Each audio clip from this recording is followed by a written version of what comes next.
I'm Susanna Rosen, and this is the story of Charlotte Temple.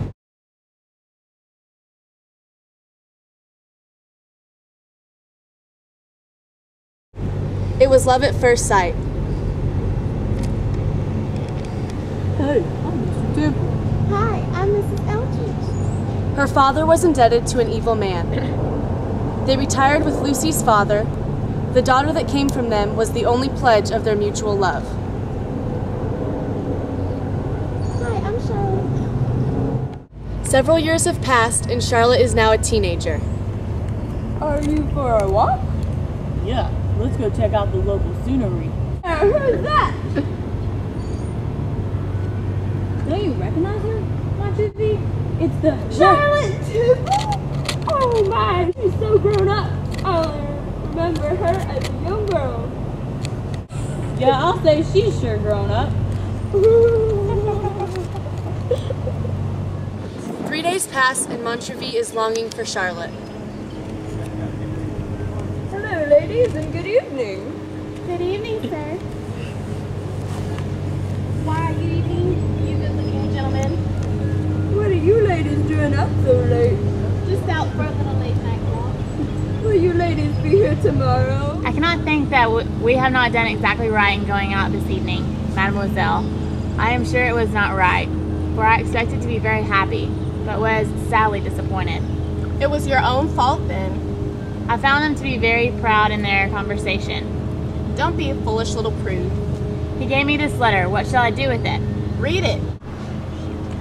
I'm afraid I better not. My mama always told me never read a letter given to me by a boy without giving it to her first. Are you going to be led by strings your entire life? Open the letter and make a decision for yourself. At any rate, I am determined not to answer it. Do you wish to see him now?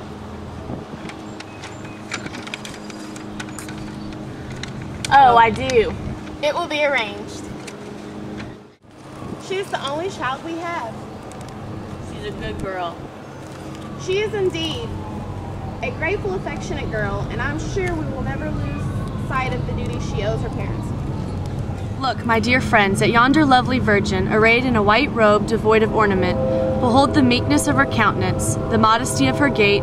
Her handmaids are humility, filial piety, conjugal affection, industry, and benevolence. Her name is Content. She holds in her hand the cup of true felicity, and when once you have formed an intimate acquaintance with these her attendants, nay, you must admit them as your bosom friends and chief counselors. Then, whatever may be your situation in life, the meek-eyed virgin wig immediately take up her abode with you. Charlotte continued every evening to meet m4v, and in her heart every meeting was resolved to be the last. But alas, when m4v at parting would earnestly entreat one more interview, that treacherous heart betrayed her, and she was unable to resist. Another and another meeting succeeded, and so well did m4v improve each opportunity that the heedless girl at length confessed no idea could be so painful to her as that of never seeing him again.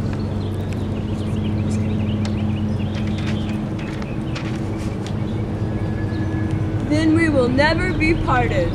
Ah, m4v, how can it be avoided? My parents would never consent to our union, and even could they be bought to approve it, how should I bear to be separated from my kind, my beloved mother? Then you love your parents more than you do me, Charlotte. I hope I do. I hope my affection for them will ever keep me from infringing the laws of filial duty. Well, Charlotte, since this is the case, I find I have deceived myself with fallacious hopes. I have flattered my fond heart that I was dearer to Charlotte than anything in the world beside. I thought that you would, for my sake, have braved the dangers of the ocean, that you would, by your affection and smiles, have softened the hardships of war, and had it been my fate to fall, that your tenderness would cheer the hour of death, and soothe my passage to another world. But farewell, Charlotte. Oh, stay unkind, m4v. Stay, and to calm your fears, I will here protest that it was not for the fear of giving pain to the best of parents and returning their kindness with ingratitude. I would follow you through every danger, and in setting to promote your happiness, ensure my own. But I cannot break my mother's heart, m4v. I must not bring the gray hairs of my doting grandfather with sorrow to the grave, or make my beloved father perhaps curse the hour that gave me birth. Your parents might perhaps grieve at first, But when they heard from your own hand that you was with a man of honor, forgive an error which love alone occasioned, and when we return from America, receive you with open arms and tears of joy.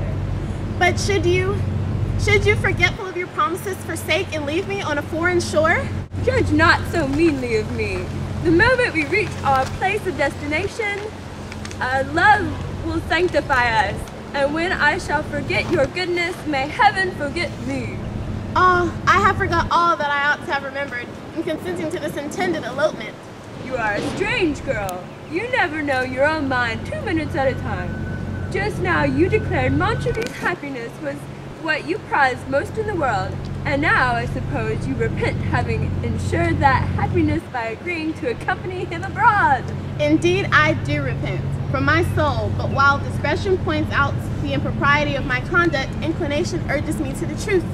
Oh, you are mine forever! No! I am come to take an everlasting farewell.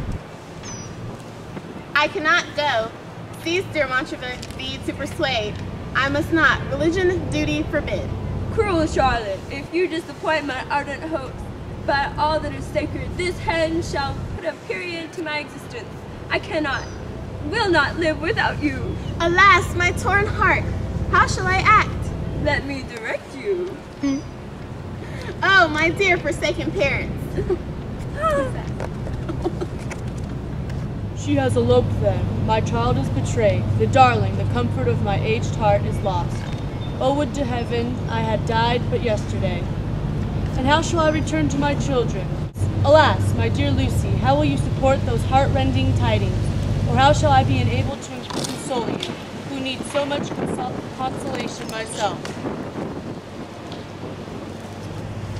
Where is my child? She is dead, oh my dear Charlotte. You are mistaken, my love. Charlotte is not dead. Then she is very ill, else why did she not come? But I will go to her. The chaise is still at the door. Let me go instantly to the dear girl. If I was ill, she would fly to attend me, to alleviate my sufferings and cheer me with her love. Be calm, my dear Lucy, and I will tell you all. You must not go. Indeed, you must not. It will be of no use. Temple, tell me the truth, I beseech you. I cannot bear this dreadful suspense. What misfortune has fallen my child? Let me know the worst, and I will endeavor to bear it as I ought.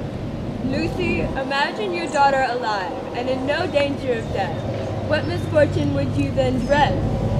There is one misfortune which is the worse than death, but I know my child too well to suspect. Be not too confident, Lucy. Oh heavens, what horrid images do you start? Is it possible she should forget?